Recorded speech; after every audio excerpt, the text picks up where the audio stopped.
Darren, we were talking the other day and you had a pretty interesting story about the commercial and defense manufacturer that you worked for in San Diego area and how this implementation really, really helped you guys. Can you tell us a story about that? Sure.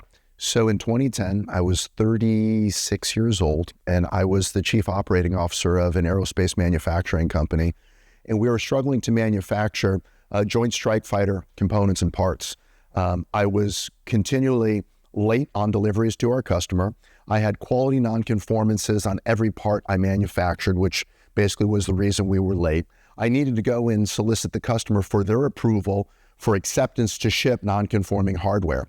And you can imagine what that means from a financial perspective.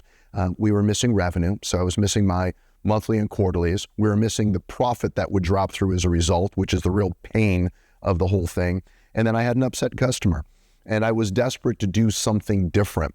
And at that time, I had an individual that I worked for, he was the CEO of the company, and he said, Darren, you should really speak to Kevin. Kevin has implemented this technology, not quite sure what it is, up at a facility up in Washington. Why don't you give him a call?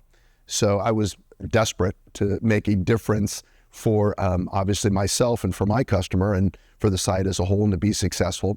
So I reached out to Kevin and I spoke with Kevin about this thing that he did on his NC programs, which was called adaptive machining.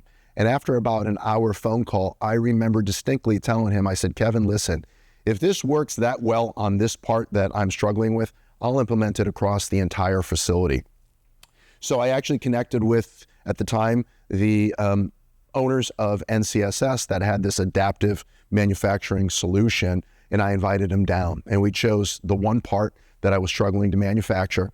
That part was a containment case. It was $225,000 at the time. So you can imagine the lost revenue and lost profit for everyone we didn't hit and then an upset customer.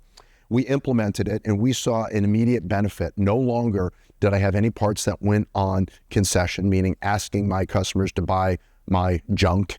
The velocity of the product was flying through and was predictable as it was going through the facility. And the amount of process time dropped significantly from where we were at about 1,000 hours per part to a fraction of that time. So it helped throughput, quality, and the velocity.